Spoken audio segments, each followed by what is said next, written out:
Green रुद्राक्ष ट्रस्टमध्ये आपलं स्वागत आहे. नमस्कार. ग्रीन रुद्राक्ष चॅरिटेबल ट्रस्टमध्ये आपलं स्वागत आहे. असं कधी झालंय का आपल्यासोबत की आपण एखाद्या सरकारी कार्यालयात माहिती विचारली आणि आपल्याला उत्तरच मिळालं नाही, किंवा मिळालं पण ते अर्धवट, किंवा माहिती सापडत नाहीये असं काहीतरी? हा अनुभव आपल्यापैकी अनेकांना येतो, नाही का? म्हणूनच आज आपण माहितीचा अधिकार म्हणजे नक्की काय आणि तो आपल्याला सहज मिळावा यासाठी माहिती आयोगाने काही खूप कडक पावलं उचलली आहेत त्याबद्दल बोलणार आहोत. एक गोष्ट आपण सगळ्यांनी लक्षात ठेवली पाहिजे की माहिती देणं हे सरकारचं कर्तव्य आहे, आपल्यावर केलेले उपकार नाहीत. आणि हेच कर्तव्य नीट पार पाडलं जावं यासाठी महाराष्ट्र राज्य माहिती आयोगाने काही खूप महत्त्वाचे आणि तितकेच कडक आदेश दिले आहेत. चला तर मग ते अगदी सोप्या भाषेत समजून घेऊया. तर मग सुरुवात इथून करूया की आयोगाला इतके कडक आदेश देण्याची गरजच का पडली, म्हणजे नक्की काय बिघडलं होतं ज्यामुळे ही वेळ आली? जरा विचार करा, आपण माहितीसाठी अर्ज केलाय आणि महिने उलटून गेले तरी काहीच उत्तर नाही, किंवा उत्तर आलं तरी त्यात लिहिलंय माहिती उपलब्ध नाही. आपल्याला कसं वाटेल, बरोबर? हाच अनुभव वारंवार येत होता आणि हीच मोठी अडचण आयोगाच्या लक्षात आली. आयोगाच्या पाहणीत काय दिसलं माहितीये? अनेक सरकारी कार्यालयांमध्ये माहिती वेळेवर दिलीच जात नव्हती. अर्ज महिनोमहिने धूळखात पडून होते. रेकॉर्ड इतके अस्ताव्यस्त होते की माहिती सापडत नाही हे उत्तर देणं खूप सोपं होतं. आणि सगळ्यात चिंतेची गोष्ट म्हणजे मोठे अधिकारी या सगळ्याकडे दुर्लक्ष करत होते, जणू काही हा कायदा त्यांच्यासाठी महत्त्वाचाच नाहीये. चला, डोळ्यासमोर एक चित्र उभं करूया. एक जुनं सरकारी कार्यालय आहे. टेबलांवर फायलींचे मोठमोठे ढीग आहेत. सगळीकडे कागदपत्र विखुरलेली आहेत. एक सामान्य माणूस आपल्यासारखा खिडकीवर उत्तर मिळेल या आशेने ताटकळत उभा आहे. आणि आत बसलेले अधिकारी ते हे माझं काम नाही, त्यांचं आहे असं म्हणत एकमेकांकडे बोट दाखवून जबाबदारी टाळत आहेत. हीच परिस्थिती बदलायची होती. ही गंभीर परिस्थिती पाहून माहिती आयोगाने जुलै 2012 मध्ये सर्व सरकारी कार्यालयांना काही स्पष्ट आणि सक्त आदेश दिले.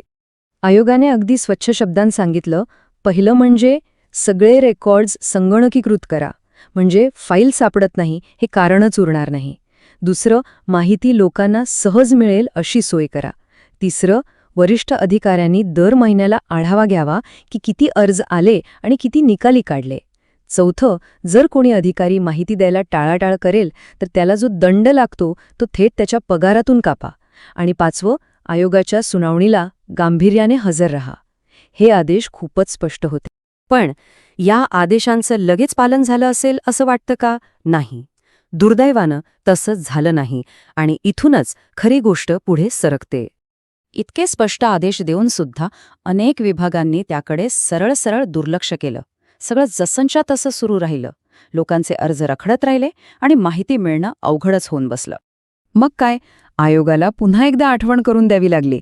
हे आहे दुसरं स्मरणपत्र, म्हणजे रिमाइंडर, जे जानेवारी 2013 मध्ये पाठवलं गेलं. यात स्पष्टपणे लिहिलं होतं की आधीच्या आदेशांवर अजूनही काहीच कारवाई झालेली नाहीये. पण याचाही फारसा परिणाम झाला नाही. म्हणून आयोगाने एप्रिल 2013 मध्ये तिसरं स्मरणपत्र पाठवलं. आणि आता मात्र आयोगाचा सूर अधिकच कडक झाला होता, कारण वारंवार सांगूनही व्यवस्थेत बदल होत नाहीये हे आता स्पष्ट झालं होतं. आणि म्हणूनच जेव्हा काहीच उपयोग होईना तेव्हा आयोगाने आपला शेवटचा आणि सगळ्यात मोठा ब्रह्मास्त्र वापरला. तो होता भारतीय दंड संहिता म्हणजेच IPC कलम 166 अंतर्गत कारवाई करण्याचा इशारा. आता हे कलम 166 नक्की आहे तरी काय? अगदी सोप्या भाषेत सांगायचं तर, जर एखादा सरकारी अधिकारी किंवा कर्मचारी कायद्याचा आदेश पाळणं बंधनकारक आहे हे माहीत असूनही मुद्दाम त्याचं उल्लंघन करतो, माहिती लपवतो, तर त्याच्यावर साधी विभागीय कारवाई नाही तर थेट फौजदारी गुन्हा दाखल होऊ शकतो, म्हणजे चक्क पोलीस केस. ह्यातला फरक खूप मोठा आणि गंभीर आहे, हे समजून घ्या. आधी काय व्हायचं, फक्त विभागीय चौकशी व्हायची आणि दंड लागायचा, किंवा पगारातून काही रक्कम कापली जायची. पण आता थेट फौजदारी कारवाईचा म्हणजे पोलीस कारवाईचा इशारा दिला गेला. याचा अर्थ असा की हे प्रकरण आता फक्त ऑफिसपुरतं मर्यादित राहिलेलं नाही, तर ते कायद्याच्या मोठ्या चौकटीत आलेलं आहे. यातील गंभीरता समजण्यासाठी पुन्हा एक दृश्य कल्पना करा. एका अधिकाऱ्याच्या चेहऱ्यावर आता भीती स्पष्ट दिसत आहे, कारण आत्तापर्यंत फक्त त्याच्या पगाराच्या पाकिटातून काही पैसे कापले जात होते. पण आता त्याच्यासमोर भारतीय दंड संहितेचं पुस्तक आणि पोलिसांची टोपी ठेवली आहे, जे हे सांगत आहे की आता प्रकरण पगारापुरतं मर्यादित नाही, तर ते पोलीस स्टेशनपर्यंत जाऊ शकतं. बरं, पण ह्या सगळ्याच्या आपल्यासारख्या सामान्य नागरिकांसाठी काय अर्थ आहे?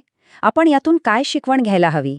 यातून आपण एक गोष्ट पक्की लक्षात ठेवायची की माहितीचा अधिकार हा फक्त कागदावरचा कायदा नाहीये, तो खूप शक्तिशाली आहे. माहिती देणं ही सरकारची जबाबदारी आहे, त्यांची मेहरबानी नाही. प्रश्न विचारणं हा आपला हक्क आहे, गुन्हा नाही. आणि जर माहिती देताना कोणी दिरंगाई केली तर त्यांच्यावर कडक कारवाई करण्याची तरतूद कायद्यात आहे, हे या आदेशांनी सिद्ध केलं आहे. या सगळ्या आदेशानंतर एक आदर्श कार्यालय कसं दिसेल याची कल्पना करा. एक स्वच्छ आणि आधुनिक सरकारी ऑफिस. अधिकारी संगणकावर काम करत आहेत. आपण माहिती मागता आणि एका क्लिकवर आपल्याला हवी असलेली माहिती हसतमुखाने दिली जाते. हे शक्य आहे. आणि याचसाठी आयोगाचे हे सगळे प्रयत्न सुरू आहेत. हे सर्व आदेश आपल्या सर्वांसाठीच आहेत. सरकार अधिक पारदर्शक व्हावं आणि प्रशासन अधिक जबाबदार बनावं यासाठी. ग्रीन रुद्राक्ष चॅरिटेबल ट्रस्टतर्फे आम्ही आपल्याला एवढंच सांगू इच्छितो, माहिती विचारा, जागरूक रहा, कारण माहिती हाच आपला खरा अधिकार आहे. धन्यवाद. या सुंदर आत्मिक प्रवासात माझ्यासोबत केल्याबद्दल तुमचे खूप खूप धन्यवाद. आणि हे ज्ञान आपल्यापर्यंत पोहोचवणाऱ्या ग्रीन रुद्राक्ष चॅरिटेबल ट्रस्टचे पुन्हा एकदा मनपूर्वक आभार. तुमचा दिवस शुभ असो.